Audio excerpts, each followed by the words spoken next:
Continuamos en Proeconomía y Finanzas y seguimos conversando con el economista Manuel Alarcón. Manuel, ¿cómo te parece que se integra dentro de todo este debate acerca de las necesidades de introducir reformas en el sistema previsional este proyecto de ley de la Superintendencia de Pensiones que está impulsando el Poder Ejecutivo? Bueno, yo creo que es importante tener siempre un árbitro. Estamos en periodo de eliminatoria, no nos va tan bien por los resultados de ayer, ¿verdad? Pero bueno, es importante siempre tener un árbitro a los efectos de ir definiendo un poco las reglas de juego. Hay que demarcar cómo debe de funcionar.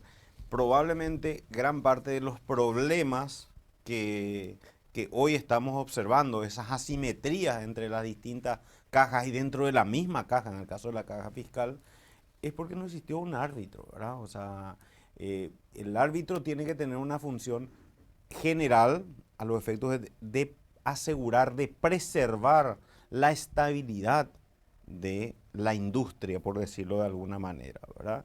Entonces, yo creo que contar con una entidad como una superintendencia de pensiones es fundamental, es fundamental, es necesario, ya debió de haberse implementado hace un buen tiempo. Lastimosamente la coyuntura política no hizo que esto prospere y lastimosamente los proyectos anteriores quedaron archivados. Hoy creo que esta iniciativa tiene un perfil diferente y probablemente espero que tenga un final feliz, ¿verdad? Entonces, eso es importante de resaltar. Es importante definitivamente hablar y definir las reglas. ¿Por qué? Porque no solamente vamos a hablar del árbitro para las cajas fiscales, porque también hay que hablar de que hay sistemas privados. Si bien es cierto, no son muchos, ¿verdad? Pero tenemos básicamente el sistema de la caja mutual, la caja médica, la caja de la Universidad Católica y por ahí más o menos va cerrando, ¿verdad? Pero es importante, ¿por qué? Porque también hay beneficios en expectativas en este sector, ¿verdad? Entonces, esos recursos que están siendo aportados generalmente de manera voluntaria, también al final de la vida buscan tener un determinado activo que se traducirá o en una renta mensual o en una renta vitalicia o en un pago único, ¿verdad? Pero igual hay que preservar, es decir, eso es muy importante, ¿verdad? A modo de ejemplo, probablemente por no contar con este árbitro, la caja fiscal tiene problemas, ¿verdad? Sabemos que hace años viene con problemas y uno ve el reporte del Ministerio de Economía y Finanzas, el nuevo nombre, ¿verdad? 700.000 millones, 700.000 millones están a la vista en el Banco Nacional de Fomento. 100 millones de dólares están a la vista. O sea, lo mínimo que debería de hacer es estar colocado en algún instrumento, no sé, una letra de regulación monetaria, un CDA, un bono, una acción en entidades AAA, etcétera, pero generando un rendimiento. No pueden estar a la vista. Entonces, esos son los elementos sobre los que hay que hablar y sobre los cuales se va a tener que encargar justamente esta superintendencia de pensiones.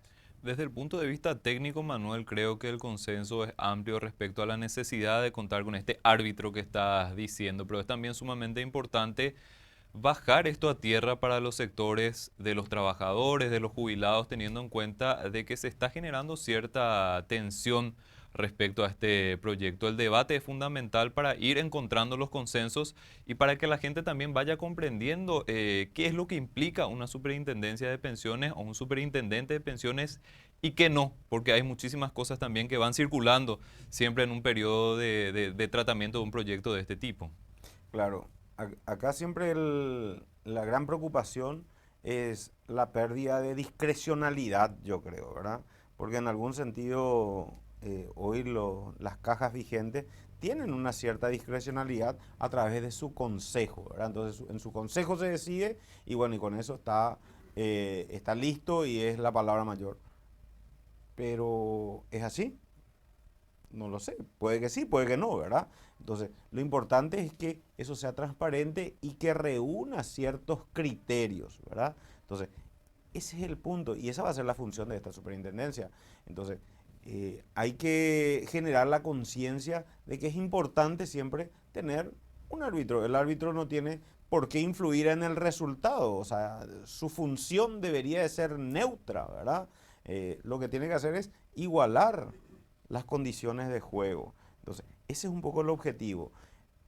Si no nos gusta eso, y bueno, lastimosamente creo que hay un problema de visión y de criterio, ¿verdad? Significa de que probablemente hay algún interés oculto que yo no quiero que salga a la vista, por decirlo, ¿verdad? Puede que sí, puede que no, ¿verdad? No, no lo sé, no manejo lo, la cocina para adentro, como se dice en cada una de las cajas.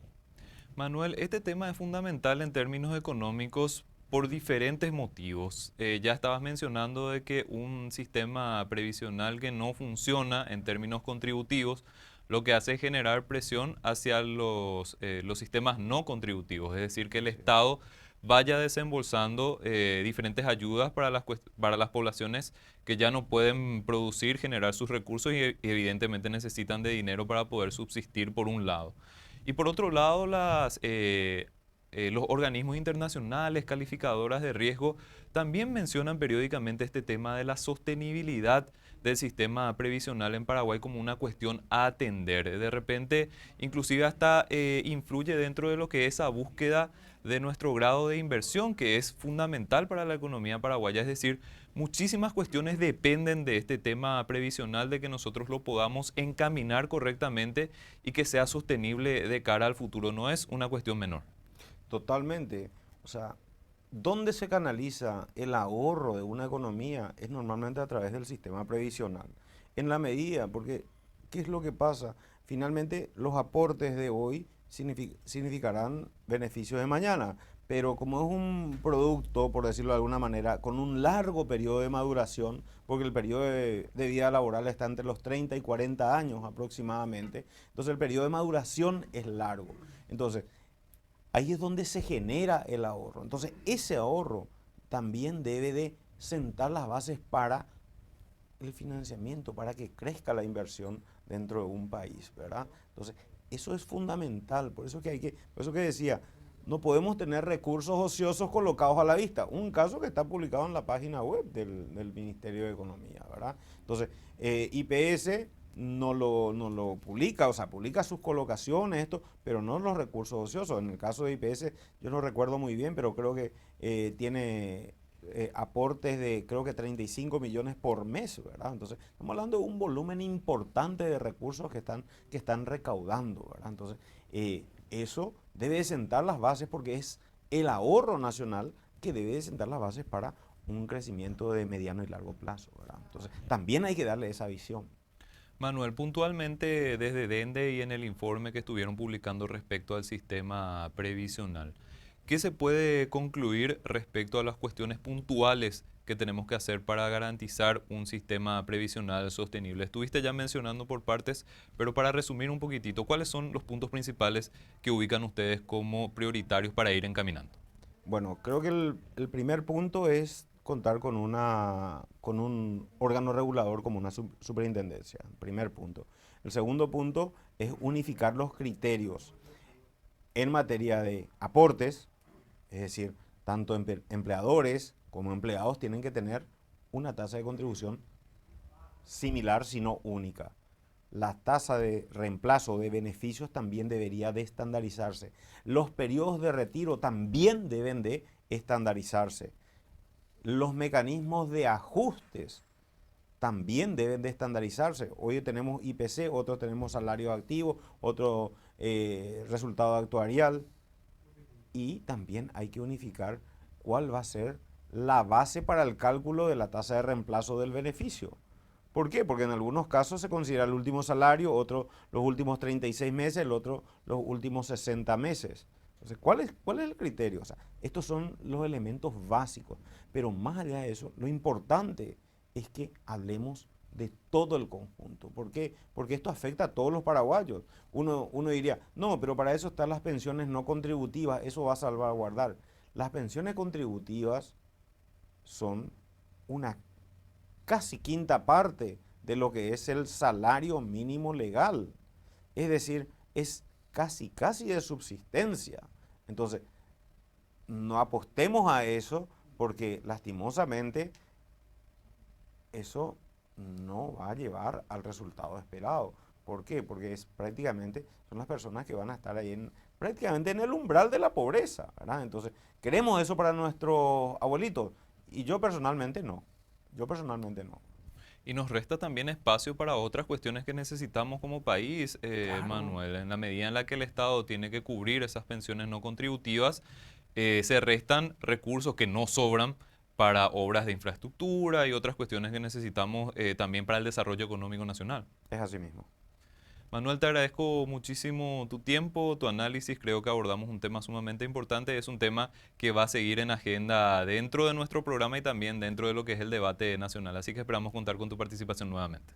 Ningún problema. Un gusto, Eduardo, como siempre. Muchísimas gracias. Estuvimos conversando con el economista Manuel Alarcón. Tuvimos su visión respecto a la sostenibilidad del sistema previsional de nuestro país y cuáles son los riesgos que tenemos que afrontar y también las posibles soluciones.